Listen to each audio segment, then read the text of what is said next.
what do you actually want in your life? Nobody handed it to me on a silver platter.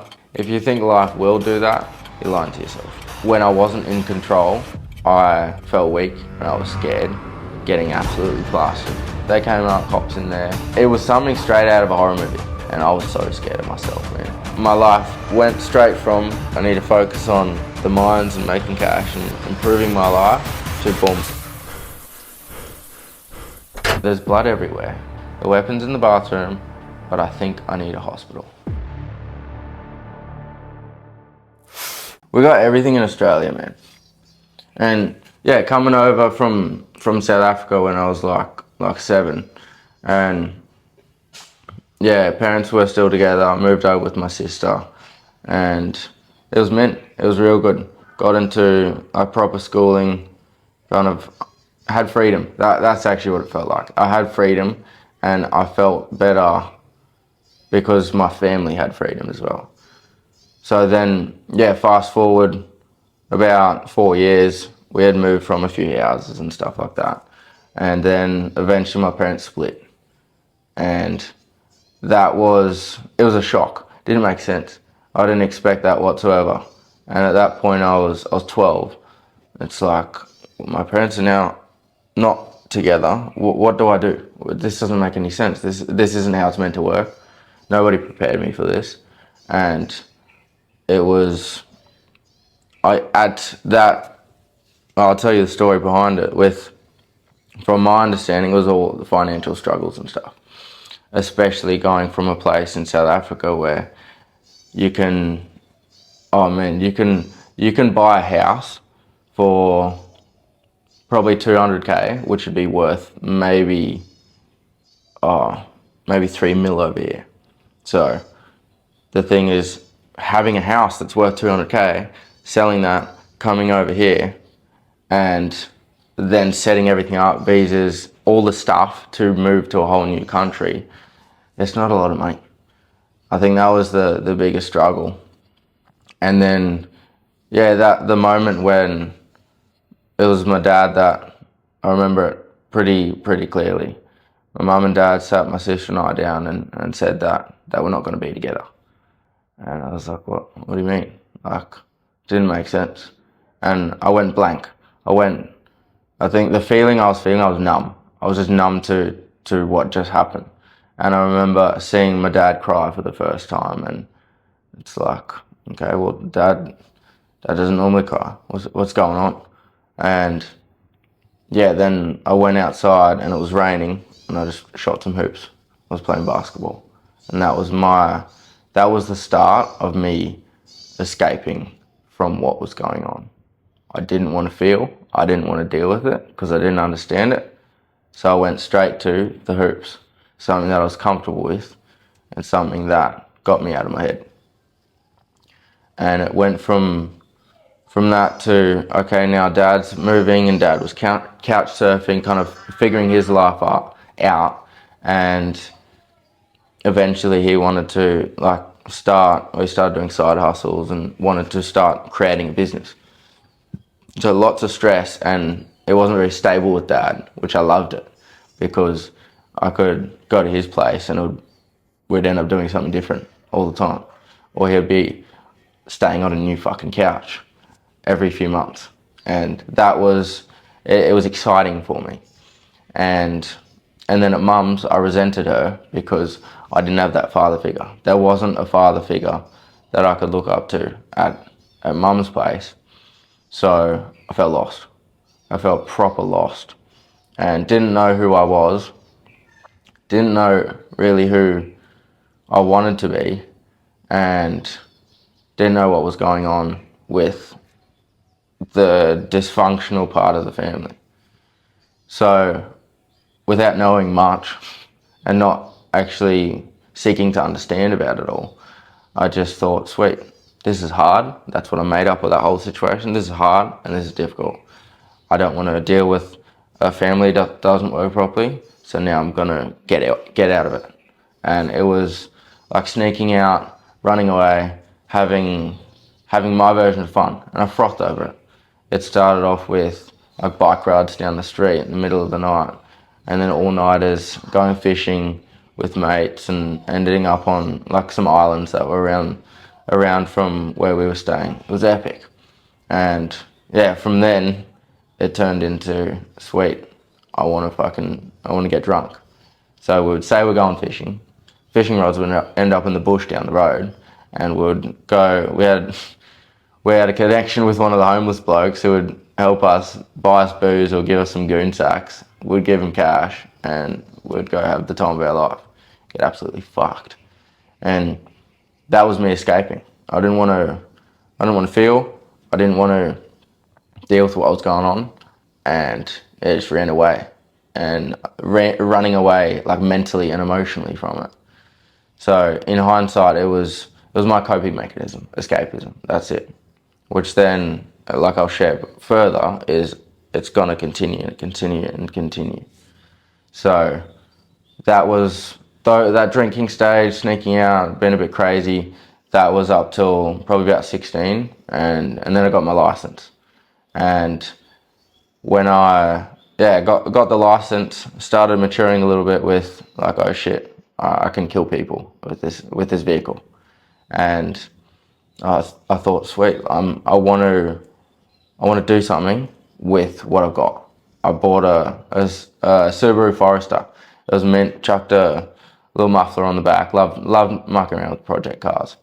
And then I just did cash, lift for cash. So I'd go pick up all the drunks, and I'd make a shit ton of money. Like I made $300 on New Year's, the 1 year, and was still able to party. Obviously didn't drink because I was on my P's, but yeah, that's how I rolled. And through that, I loved it, but deep down, I was missing something. I was always avoiding what was going on. And yeah, about halfway through that year, I turned 16, and then my dad left to go overseas. So again, the dysfunctional part of the family showed up again. So now there was no dad, no father figure in my life. It was fucked. And everything, I was blaming him all the time. Dad left, you're a cunt. I can't deal with this. You're an asshole. And he tolerated it. And then COVID hit. And basically the whole parenting thing with Dad, it was all virtual parenting. But with that, there was nobody there to control me, and I loved it, but it was dangerous.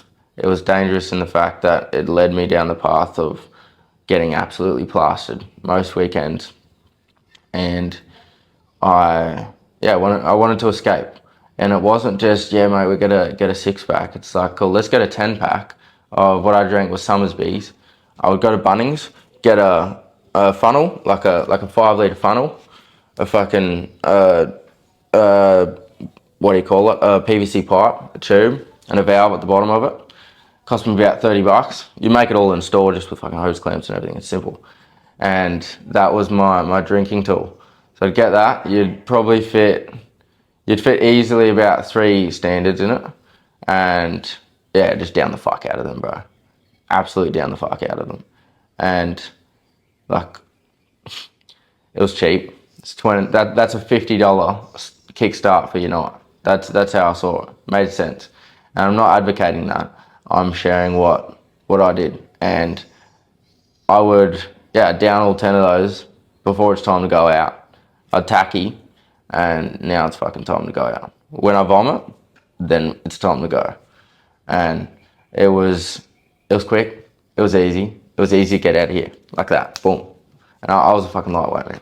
Proper lightweight. So it was easy. It was mint. And I was always the life of the party. I always kept the energy up, and I'd keep going. I'd keep fucking going. And most times it's like, cool, we're going in the morning, and we're going to party hard. And if we don't end up in the morning, then I'm up. We're up, and we're most of the time going again. So that was a cycle that I went through most weekends, and it just led me to feeling really even more lost the next day. The next day was the killer. Alcohol's never been a problem at the night. It's always been the day after. So I'd have a massive up, And of course, what goes up comes down, douche. And that was my mental state, up and down for years. I was dysregulated. So with those extreme behaviors with alcohol, it then turned into like fucking buzzing all the time. Like I'm wired. I need to start slowing down. So when I was about 17, something like that, I started getting pretty deep into smoking weed, and that was a way to slow me down at night. And I thought, yeah, I'll just have it to sleep, whatever, all good. And then it ended up being quitting my job and started working at Domino's night shift. So I would finish up at midnight, be like, sweet, fucking free pizzas, bro. Work my ass off at work, free pizzas, go home, get absolutely chuffed. And then I'd stay up till the till the sun came up, and then sleep all during the day and go again. I used to listen to the saddest fucking music, man. But that was my space where I loved it. I fucking loved just being depressed and sad and only hungry when I was cooked. And it was easy. It was very, very, very easy. And fuck, Domino's pays pretty good for just being a stoner, to be honest, man. $20 an hour. Just get to ride around in a car with some tunes. It's so easy. And that's what I fed off, the comfort. So that lasted about 3 months, and I actually quit cigarettes during that, which was a bonus. I was like, cool, woo, fucking life's good because I'm comfortable and high as fuck. And now I quit ciggies. How awesome. And yeah, going after that, it started to get back into the drinking. I was sick of having the isolation. I just isolated myself from everybody. And I then turned around, and after having the small jobs on the tools and mucking around with cars and stuff like that, I ended up thinking like, sweet, I need to pull my head in with stuff. Fuck yeah, awesome. I'll slow down a bit on the alcohol, and I want to jump into the mines. That was my decision. And it took me about a month to get in. I was waiting around and doing a bit of like the woodwork and the side hustles and stuff I was doing at the time until I got in, and yeah, I got that call, and I was like, fuck, no way, it's happening. And that was my out plan. Mid COVID, my out plan was to go interstate and start working in exploration in the mining industry. And it worked. It worked fucking awesome. I had to quit weed anyway to pass the drug tests and that. So it worked. But the thing is, I didn't need to quit alcohol. I drove like 14 hours straight or something crazy. And it wasn't fly in, fly out. It was drive in, drive out. And yeah, got down there. Didn't know anybody. Like, well, I was 18 years old. Didn't know a soul. Didn't know what the fuck was going on. And yeah, wanted to make cash. And that was it. That was really why I was there. Wanted to make cash, well, I guess, and have it a bit of an adventure. It's like, I'm going to do something with my life. Because Brisbane wasn't my place to do something. So yeah, kept that up for a bit, learned some skills, met some new people. It was awesome. And yeah, I'm a workaholic, man. So it was really, they loved me. I got a pay rise within like a month, I think.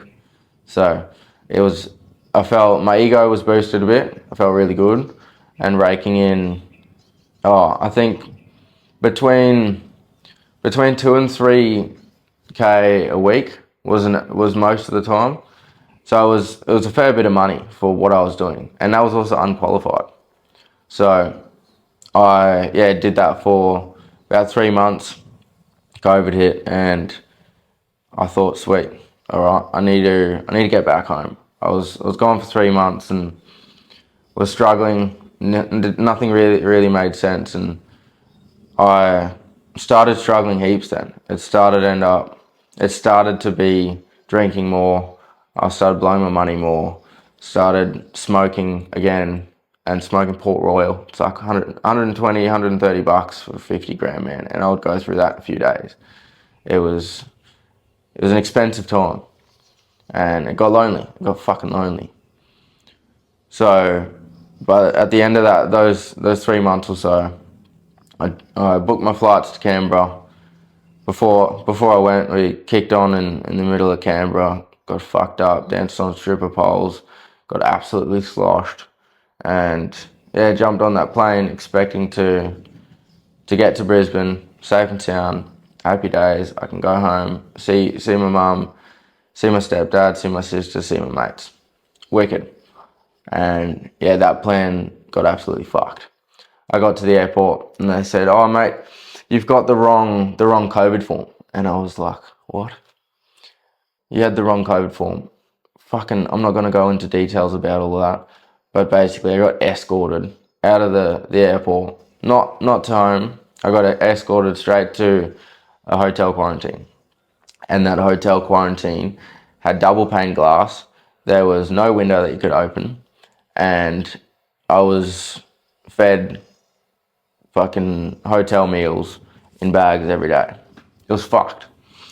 And that was a point where I realized how scary my mind could be.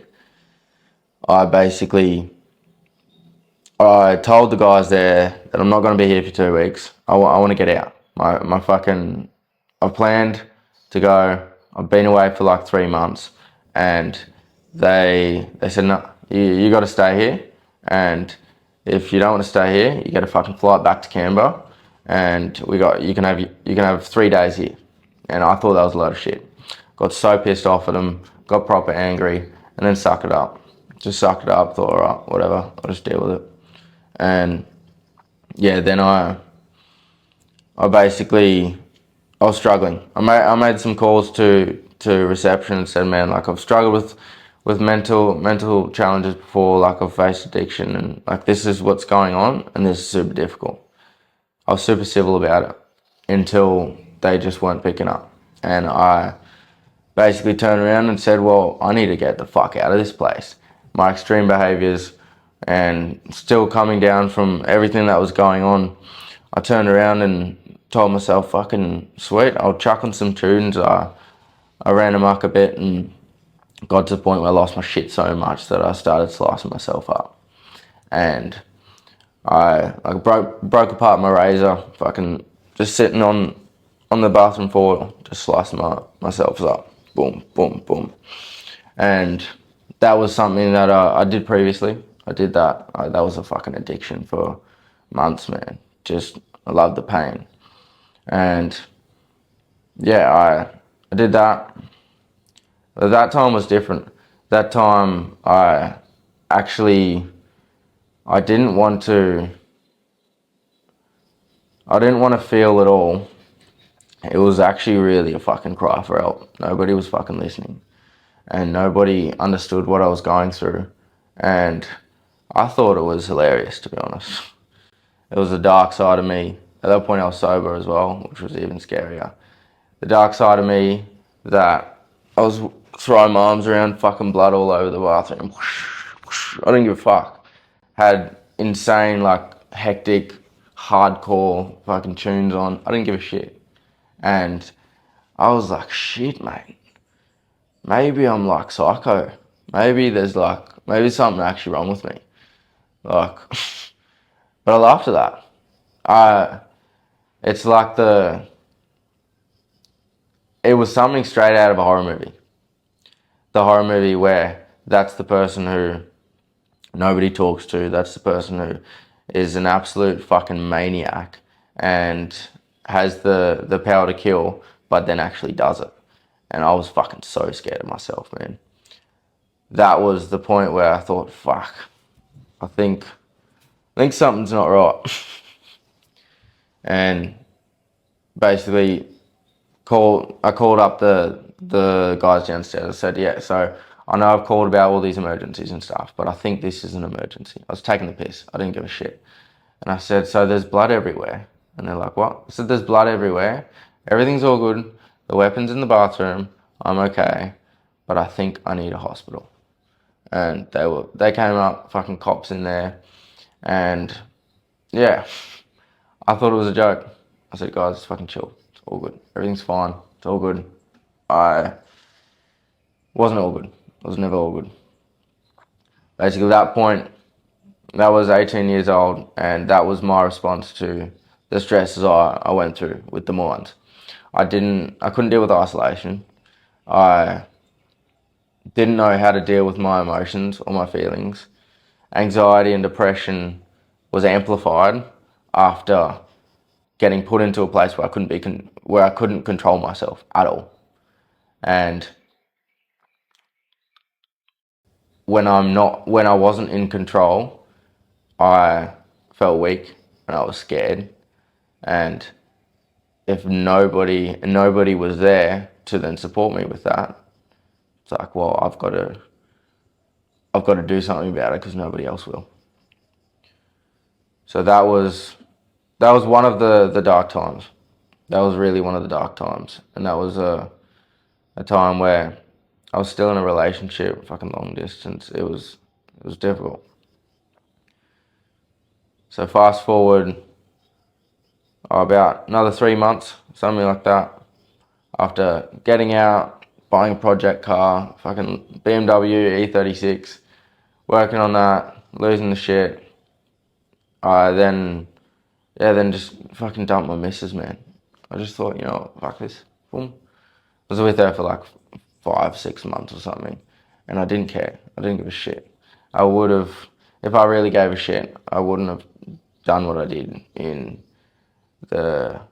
quarantine and stuff like that. It's all selfish decisions, and yeah, I didn't care. So I dumped her, and I focused on doing my own shit, running amok, and it ended up after that. I thought, fuck, I'm still drinking. I'm still fucking shit up. But I need to do something again. COVID eased off, and I thought, cool, let's jump back in the mines. I wanna start again. So I got back into the mines, and it was fly in, fly out. Had a good contract that time, and yeah, it was, what year was that? I was 22. Yeah, so jumped in, fly in, fly out. It's pretty good, and 2 weeks on, 1 week off, pretty standard.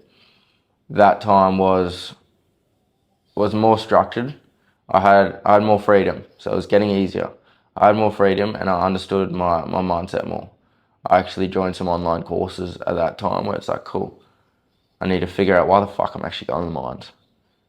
Everyone says it's for money and setting yourself up. I didn't do that very well, so I needed to learn from that and actually do something about it.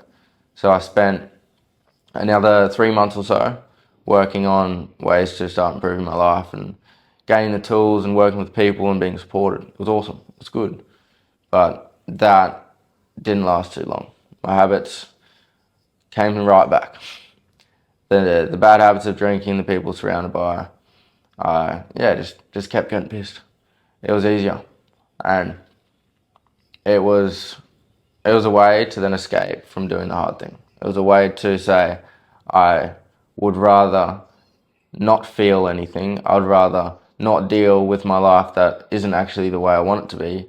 And instead of knuckling down and saying, hey, cool, I can have a couple drinks every now and again, but I actually need to sort out why the fuck I'm here. What's my game plan? What's my plan going forward? Why am I here? I need to sort it out. So back again to it, escapism. Then going through that with the mines, it was simple, and it was getting boring. That's why I was drinking so much. So yeah, working through that, making the cash, it was mint. It was a better time, and eventually I found a missus, and she had some medical challenges, and I ended up staying in the mines for about 2 months or something, and I thought, nah, I need to support her. I need to be there. And it was awesome. I was committed to her. But the thing is, she told me, no, don't leave. What are you doing? Don't leave the mines. You love it. You're doing good. And I said, no, I'll support you. I'll come back and all that. Man, I I'm not a fucking surgeon.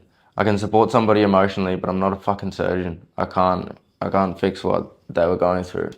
So my life went straight from I need to focus on the mines and making cash and improving my life, still drinking, still partying a bit, to boom, straight to I need to be literally somebody's fucking carer. And it is not the best way to go about being in a relationship, to be there, for them to be the number one priority. Because I slowly started realizing that I forgot about myself. And it got to many stages, probably about halfway through that relationship, like six months in, where I was just a prick, still drinking. I'd lose my shit, fucking lose my shit, get so angry. And it's not something that I wish anyone upon. And I, yeah, then realizing shit, my escapism, my way of trying to cope with life is now affecting somebody else. This is a problem. That relationship didn't last. It didn't last as long as I expected it to be. That was a relationship where it's like, that's my fucking, she's my ride or die. And I wanted to focus on improving the relationship and actually create a life long term. But because I didn't step the fuck up, it didn't last. That's how I see it. That's not from her blaming me, that's not me blaming myself. That's because I didn't step the fuck up. And I didn't step the fuck up for her, but also I didn't really step up for me. What I realized when that all didn't work, when it all broke down, I thought, shit, it's time. I don't have anybody to rely on. Nobody at that time, I felt like nobody wanted to rely on me. Nobody wanted to be around me. And I thought, sweet, I'm gonna fucking run my own race. And that was only last year. It was about a year ago. And I thought, good, fucking good. I cried. I fucking cried myself to sleep for probably a week. And I thought, cool, this is the fuel. Fuck man, if heartbreak could be a pill, and it was like a temporary fucking pill, it could last, say, 24 hours. Holy shit, my work ethic would be off its head, man. And that's what I used it for. I just used that heartbreak as fuel and said, fuck this. Not so much fuck you. She actually wrote me a list of everything that I fucked up. And I thought, cool, this is perfect.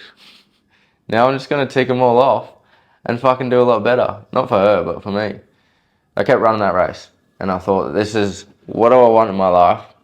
Why do I want it? Now how the fuck am I going to go and do it? When I asked myself those three things and figured out each one and got fucking clear, boom, that's it. I was like a bull at a gate. And it's a way to simply realize where to go, what to do. And it's not so much the hustle culture. This is, what do you actually want in your life? Because nobody's going to hand it to you on a fucking silver platter. Nobody handed it to me on a silver platter. And if you think life will do that, you're lying to yourself. You're fucking lying to yourself. If you really want to create the life that you want, if you really want to create a life that you can look back on and say, hey, I did that. Or to tell your kids, to leave a legacy and say things like, man, this is where I traveled to. This is how much money I made. This is how hard I worked for 20 years. This is how much I fucking love my life. If you can get to your deathbed and think to yourself, fuck, I did that. Nobody helped me. Or maybe people helped you, but they didn't just give it to you. That's where it's at. That's what I believe, a win. It's a win where you can get to the end of your life and say that. It's not about chasing perfection. It's not about chasing what society expects of you. It's not about chasing what fucking social media is telling you. It's about chasing what you want. Not what your mum wants, not what your dad wants, not what your missus wants, not what your kids want. It's about what you fucking want. Because when you get what you want and you're working towards what you want, you're going to feel better. And everybody around you is going to feel that. And they're going to feel better because you feel better. It all goes right back to you. I keep things simple. After what I've gone through, and I've only touched on this lightly, to be honest. I know this is long, but I've touched on this lightly. After everything I've gone through, I've realised that I went through some painful times in my life, and overcoming those can be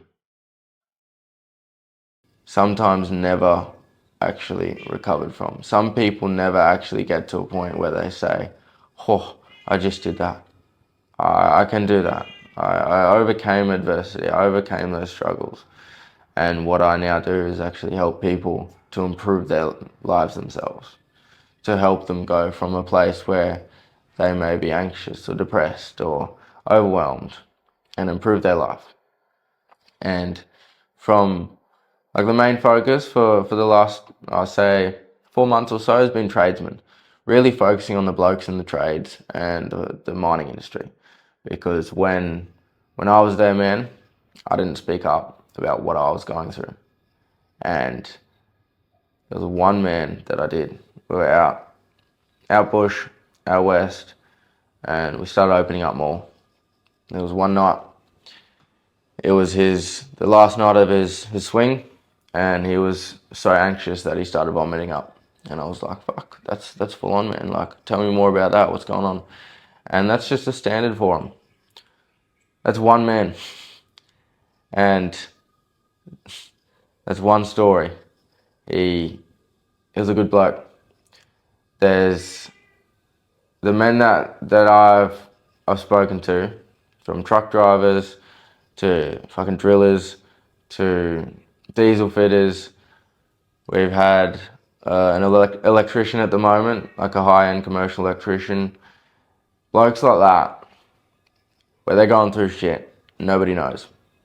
Those are the guys that really I'm passionate about, because I get them and they get me in a certain sense, and we can relate.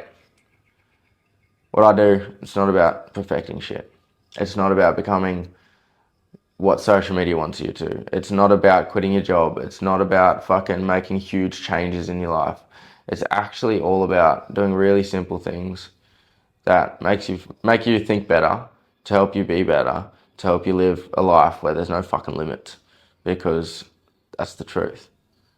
If you spend your life believing you've got limits and you stay in your little fucking comfort hole, your little comfort bubble, you're never actually going to get anywhere that you desire. So I froth over it, and I'm going to keep fucking running it. I'm going to keep going. And not because I expect anybody to show up. I don't expect anybody to fucking jump on any of my programs or any of my calls or anything. I actually do it for me. I do it because if I can help people improve in certain areas that took me too long to improve at, and I can fast track that, fuck, that's awesome. And I do it because I froth over it. I fucking love it. It's fun. I was once motivated. I'm not motivated anymore. And then it became driven. And now I'm fucking obsessed. This is my new addiction. Yeah, my addictions never went away. They just fucking changed. So, with all of that, thank you for listening. And I hope to share more about this journey, and for you to listen in, to take some things away, to learn, to have fun, to fucking actually start making some moves, taking some action where you can feel good. It can be that simple. So you can feel fucking good, mate. And let's make success simple. I fucking like that, because it is. Guys, thank you for tuning into this episode. Normally I do trainings and ways that we can find solutions of things that were struggling in life, but this one was different. This one I really drilled down on where I messed up, what didn't work in my life, And yeah, super grateful I can share it with you guys. There's some links for my socials down in the description, and there's also some products that have really enhanced my mindset and enhanced the mental clarity that I've got. Really complemented what I've been doing for the last few years. So super keen to keep hustling with this, super keen to share things, and yeah, super keen to see you succeed in your own way. I'll see you on the next one.